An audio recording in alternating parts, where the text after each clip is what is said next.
Tuesday. We skipped a lot of days, I think. Can we look at our calendar and stuff? Yes. Yeah, we did skip a lot of days. Because that was the Friday, 21st? Yeah. Well, mm-hmm. With them meeting. In the open house. Mm-hmm. And watching Blue Fosse. And then today's the 28th, it said? 5th. 25th. So he skipped past Monday, which means we're not going to play through seeing Kylie's drawing. Oh. So apparently it wasn't important. Okay.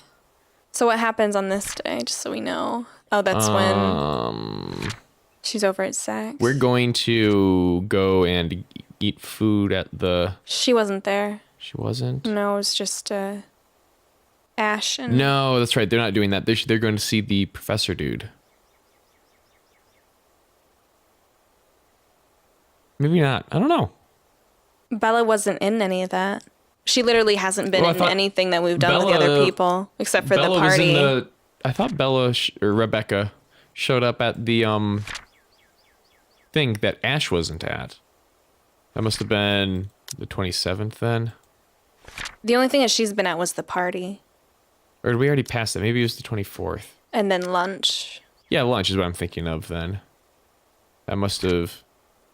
That was previous, though. That was when she, like, got the job or something. Or, like, they actually sold that. Yeah. Yeah, that was... Yeah. Okay. Can we look at the relationships tab? Mm-hmm. Isabella's down and Ashton's down. But it's just because she's salty, I guess. Probably. I don't know. It begins innocently enough. Tuesday morning arrives like any other day before it, bright and clear. Even though it comes with an extra helping of the unusual October weather, I appreciate being able to catch a glimpse of the clear skies lately. After going through a bout of sickness last week, it does something to lift the mood of what would otherwise be a dreary morning. And despite being mostly a creature of habit, I wind up waking earlier than usual because of it. Still no earlier than Isabella, it appears. Oh, isn't this the day that What's-Her-Face died? It sounds like the news. She's already dead. She's been dead. I've assumed she'll take a day or two off because of what happened to Miss Cooper. Oh. That doesn't seem to be the case. The sound of the morning news drifts from her unit when I walk past on my way to my mailbox. Chances are around this hour she's already dressed and ready to go, probably just waiting for the next bus to arrive. I've tried following her example before, but I don't think I'll be repeating that. Really? How can anyone be up before the sun is up? I would assume she'd have to get up early as a teacher, but apparently not. I guess not. I guess it's Tuesday, yeah. It's a habit she got from me, she said, instilled in her by the kind of life she grew up in. Who'd she get it from? Me? It's at home. Oh. You forgot the first two letters of the word. Okay. Like clockwork, it's always at 4 a.m., either to help with the chores or prepare her little siblings for school. It surprised me the first time. She just didn't look like someone who could. In the end, I've simply passed it off as one of the many things anyone will have to get used to around her. Not that I ever fully understand. I'm my parents' only child and we aren't well off, but so far I've lived a relatively easy life. I didn't have to think about bills or food for the next day or paying for any siblings' tuition on top of my own or supporting a sick father's medication. All I have to worry about were my grades. If I'd gain Mom and Dad's approval or what we'd be having for dinner. When put next to hers, they're all pale in comparison. They look less like problems and more like petty issues this way. Petty issues? But as unimportant as it all sounds, sometimes it's ugly, head rears at the most inappropriate moments. And sometimes they come through your mailbox in the form of a fancy-looking letter, pretty ribbons and all. Whoever sent this has spent silly money on the envelope alone. That W on the seal. Oh, okay. It's like upside down. Verging on ridiculous, really. I can already imagine Isabella wrinkling her nose once she sees this. Then she'll complain about unnecessary expenses and rich people problems. I'm almost afraid to touch it myself. As if something brushing a hand against its crisp surface will be enough to put a crease on it. It'll be a terrible sight to the sender. But as extravagant as I find this, it isn't really the first time I've received one. Most of the time it's not even for me, so who am I to complain? Either way, no look of surprise crosses my face once I flip the letter open to see my parents' name written in a neat pen script. Nothing new then. Their years in the academy naturally brought with it various connections, people from other fields, art, science, business, politics, you name it. This one, though, gives off a much personal vibe. Letters like this usually come from old students, people who've grown fond of my parents, and they, in turn, treat like children of their own. I've only met a few of them. Most have moved on to become successful in their chosen careers, and little letters like this are their way of expressing gratitude. It's one thing Mom and Dad are proud of, rightfully so, and I'm happy for them. But there are times I'd wish they'll remember they have a daughter here. The real one. Not that it's of any importance now. It's not like they didn't raise me well and provided for me. They did. I wouldn't be here, I wouldn't be where I am now if it weren't for their hard work. And like a dutiful child, I do everything I can to give back. Even if it's just a small thing as a letter, small thing as letting them know I've got another mail waiting for them. The phone rings for a good minute. All right, let's wait for a minute to go before someone answers. Mom, her voice as warm as I remember. Becca? Hi, Mum. How's the conference going? Well enough. Until your dad sprained his ankle. Oh no, is it bad? I'm alright. In case anyone in this family cares to listen, I'm alright. Very much alive, darling. And there you have it. He'll be up and walking in a few weeks, don't worry. We're going to have to extend our stay here until it heals, though. Is something the matter? Nothing big. Just that this mail arrived for you this morning. I'm sorry. I don't know what it is about Mom's voice, but wow. See, I said this before. I feel like they reuse voice actors for some of the characters. That's definitely true, listening to it again. But I can't think of who the character is that's doing Mum's voice, but sounds quite... Mm-hmm. It's like that weird, like, I don't know, like 50 or like 60-year-old lady, but she's... A lie, thankfully she doesn't notice. Yeah, I don't know how to describe it. Although, I'm going to be honest, it makes me sound like I'm a vampire or something. Or Vincent Price as a Ratigan. A small part of me yearns to do so and ask me about it, but I put down the idea as soon as it surfaces. No, not quite. Neither of them really had accents, though. The parents? Hardly, yeah. No, that's what was weird about it. It sounds like that they were doing a bad job of having them and trying to have them. Like the dad. It was very American English, like with a twinge of like a... Oh, I'm fine. It wasn't even that good. That's the thing. I shouldn't make them fret. They're busy. What does it say? Raise your glasses, give cheers to the good times, blah, blah. You are cordially invited to the Wright's housewarming party. Oh my gosh. October 28th, 2016, Friday. 3:00. That's pretty early. In the afternoon onwards, Ermengarde Mansion, Luxburn, LX1, I don't remember, and I can't read the rest. Becca Manners. That isn't how I taught you to read. Oh, Sorry. sorry, Mom. Cordially. It's an invitation, Mum, for a housewarming party. From, Hannah? The name rings a bell, though at the moment I can't recall when or where I heard it recently. Must be nothing too important if I didn't bother committing it to memory. There are a lot of Hanas in the world, so who knows? Hannah. She also wrote you a note, Mum. It says you used to be her private tutor at the Evans Mansion, Hannah Evans! and that she misses you and would love to see you two again.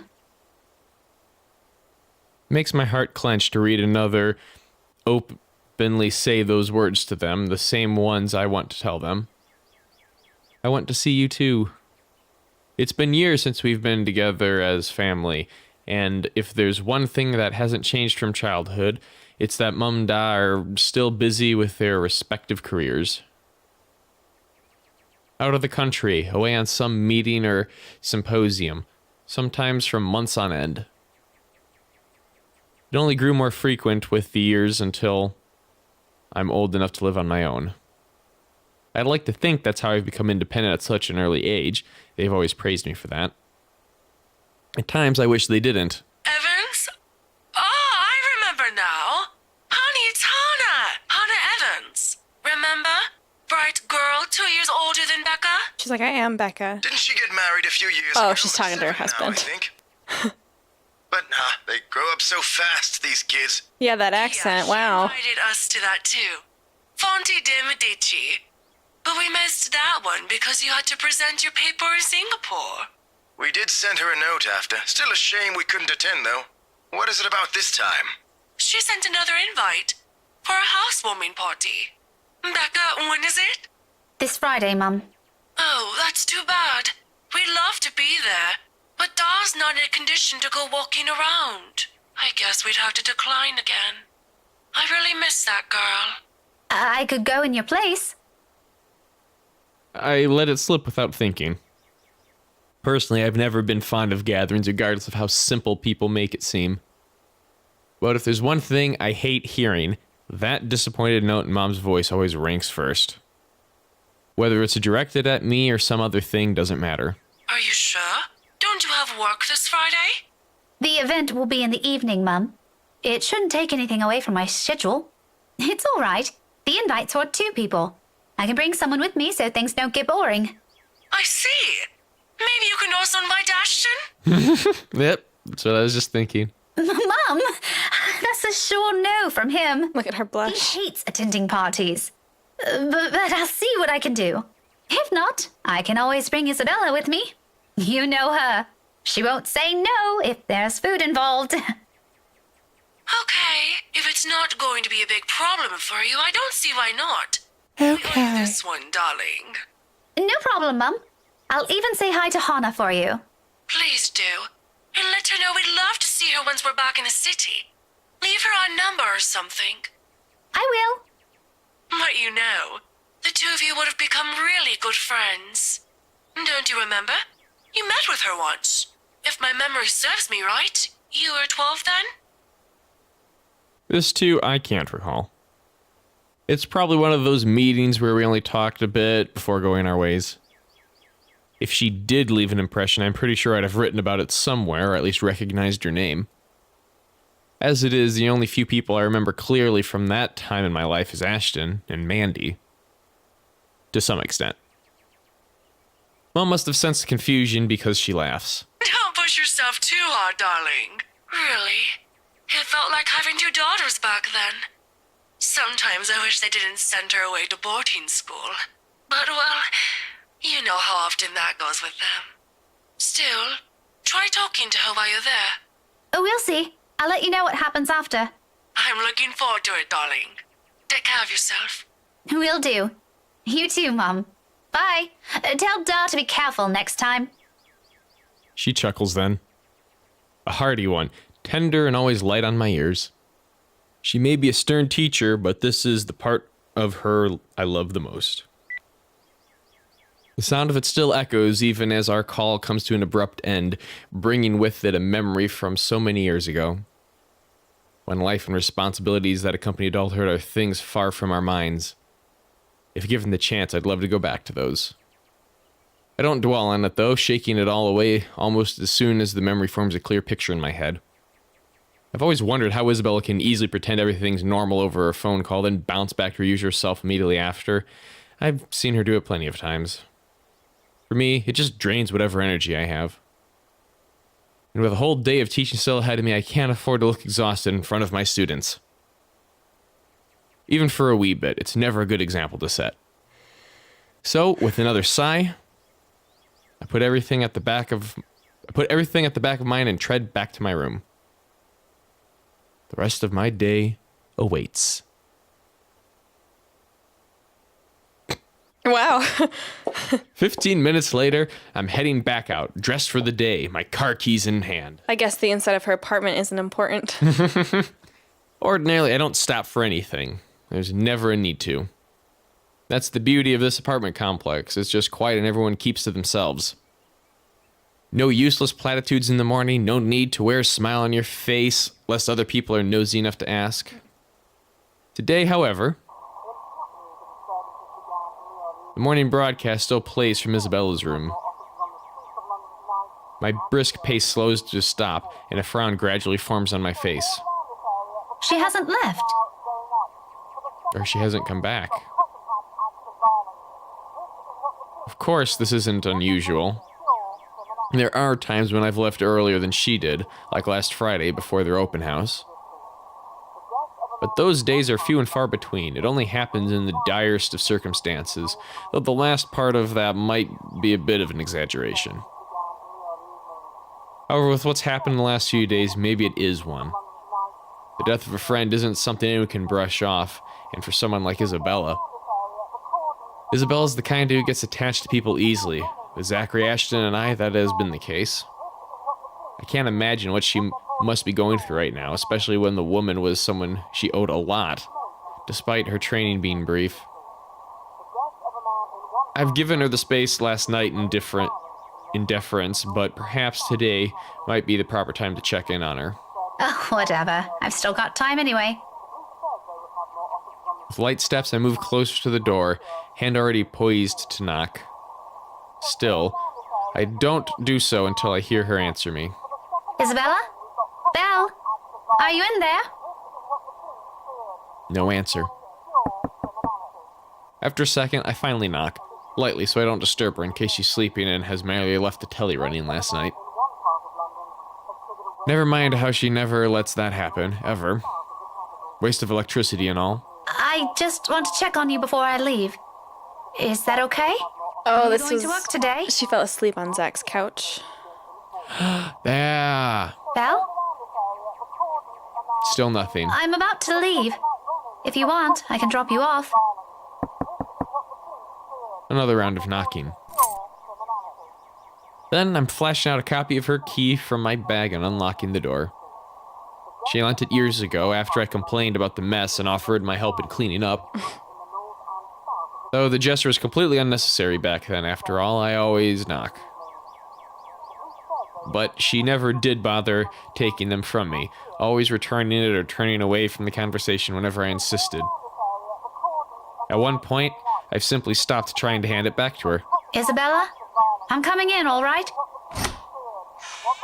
Without waiting for her answer, I push the door open and step inside. 5 o'clock. Her unit is still a mess.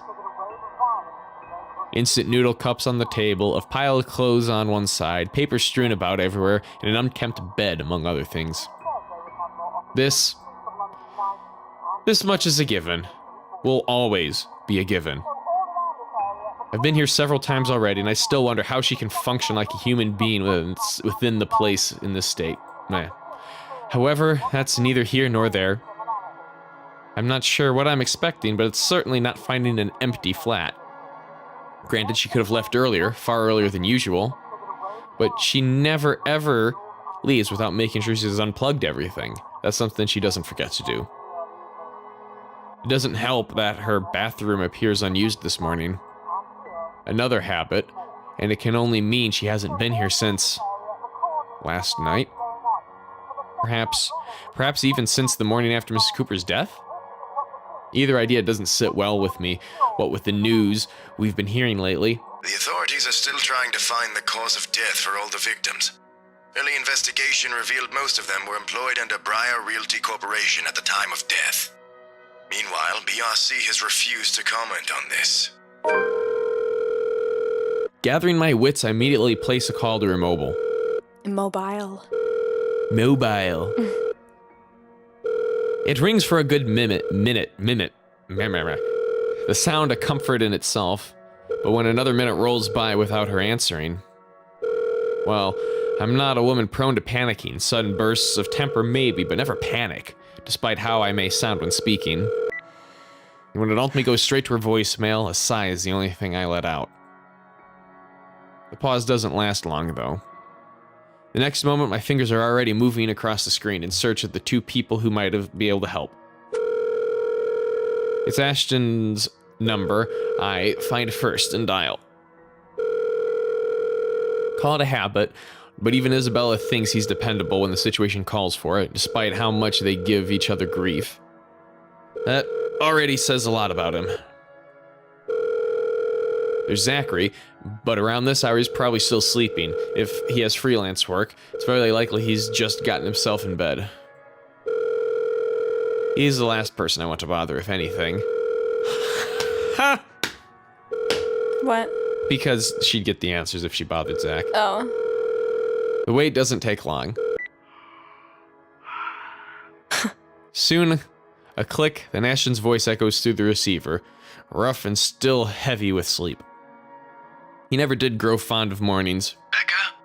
Christ, what time is it? What's up? Not you, apparently. Good one. Did you call this early just to make that joke? I'm going back to sleep. No, Ash, hold on. This is important. Becca, stakeout last night. Make this quick. I've still got a few hours before the chief bothers me. Sorry, I'll let you go back to sleep after. It's just that... Wait, you were on a stakeout last night? Did I say that? Shit. Forget I said that. Forget I said anything. Forget we had this conversation. So, you have no idea? About what? About what? I also have no idea why we're talking so early in the morning, so there's that. No, will you stop sleep talking or whatever for a second? Belle didn't come home last night. She's gone. Who? Isabella! Instead of an answer, a brief pause comes after, followed by something blunt and heavy hitting a hard surface and a string of rather colorful cursing from him. The moment might have been one of the many things I'll keep to myself and remember fondly in the next few days if things aren't the way they are. When he picks up again, there's no trace of sleep left in his voice. Say that again, from the top. Isabella's gone, Ash. She didn't come home last night. Her flat's empty. She left her telly running. You know she doesn't do that at... Okay, Becca, stop. Calm down first. You're starting to panic. I'm not! You are. Breathe. One person's not going to simply disappear like that. This is Isabella we're talking about. Did you try calling her? What did you think is the first thing I did? She's not picking up. It went to her voicemail. How about Zach? Did you check with him? Not yet. I didn't want to bother him. You know he has trouble sleeping and all that. All right, I'll go ask Zach. I'll call you back. No, wait! He ends the call before I can utter a single word of protest. But the first time since entering this room, tension is gone from my shoulders and my breathing is eased. I thought it said ceased. My breathing ceased. What? The bed creaks as I sit down on it with a sigh. The telly still blares the same uninteresting news, and I am surrounded by clutter. All the same, it feels strangely calm to be here without worry nagging at me. I'll have to apologize for Zachary later for sending Ashton his way this early, but for now, relying on the latter for this isn't the wrong choice. It never will be. That's something I won't ever doubt in him, much like his promises. And true to his word, he calls back only a few minutes after the last one has ended. She's with Zach. Oh, I'm so glad to hear that. She could have at least sent a message last night. What are you, her mother? Basically, it's the one thing to hear from Isabella, but from Ashton? I don't want to hear anything like that from you. I'm serious. You've got to stop treating her like she's one of your students, Becca. You don't have to keep tabs on her every time. Last I checked, she's only 3 years younger than the two of us. That's almost a decade gap from those kids you're teaching, you know. Says the person who keeps calling her Scaredy Cat. That's not related at all. Anyway, I'll go check how she's doing. Don't stress yourself out. You go ahead to work. Wait, you? Don't you have a precinct to be at? Whatever happened to not treating her like one of my students? Because if anyone's going to ask me, I think you're doing the same thing. Zach said it's an emergency. Something happened last night. Oh, that'll make her calm Emergency? down. Yeah. He didn't put it in those exact same words, but it sounded like it. Ash, what really happened? Is Isabella fine? She's alright. She's safe. Zach let her stay the night after she... Look, okay. Z-Man wasn't clear about it, but let me handle this. I'll check on her. I'll bring her home. Sounds like a lie if I've ever heard one. The sort where he omits things so people won't fret, and I'm not sure whether I should be happy he cares that much to do that. There shouldn't be a need for this between us, is there? We grew up together, didn't we? He knows I'm capable of at least hearing out the truth without it gnawing at me for the rest of the day. He knows me better than that. I know him better than that. Frankly, there's plenty of other things to say about this.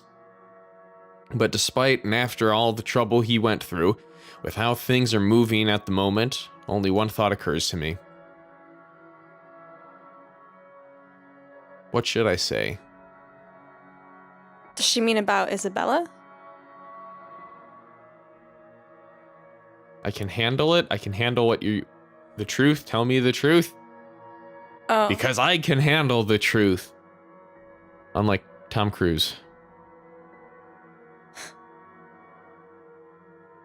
I don't quite understand. I think that's what they're talking about. Okay. Is that just like, tell me you're leaving things out. Tell me what's up. Or just say like, oh, sorry for bothering you. Or there's the emotional thing about, do I get angry and pissy at Ashton, or do I'd say sorry, because when people are angry at him, he gets like mad back, even if it's like a fake. But if she says sorry, sometimes it seems like he like brings it back down. I'm not really sure what she's trying to get at either. So I guess I'd go for the bottom. I don't know. Yeah, that's fine. Yeah. Or maybe if she says the bottom, then he'll just like hang up, be like, all right, bye. But if she gets upset, maybe I have no idea. I don't even know what they're talking about. So Let's just say sorry then. Huh. I recognize his concern for what it is. It's not new for him to go out of his way for us, and to be honest, this is what I love about him. As much as I would have loved to take this off his hands, it'll only be selfish of me to insist, considering he knows of my other commitments. To do so feels like I'll be trampling on that kindness he seldom offers to anyone. Sorry for putting you up to this. Nah, don't mention it. You've got other things you need to worry about. Take care of those first. This is a small thing. I still owe you one. Oh, I can name a few things you can do about that. You know, there's this ice cream shop that opened near the movie house. I could use... Okay, let's stop right there. That's enough. On second thought, maybe I'll just think about it some other time. Harsh. We both laugh, the sound lighter and more comfortable. Like the old days when a wayward 26-year-old is at the bottom of the list we need to worry about. This is how we find a common ground. We may not agree on a lot of things, we may see things the way the other does, but the give and take is something we've learned to get used to over the years. Whenever it's like this, confidence in him is the least I can offer as thanks. Really? Thanks for this, Ash. I'll let you know what happened afterwards, I promise. I'll call you later.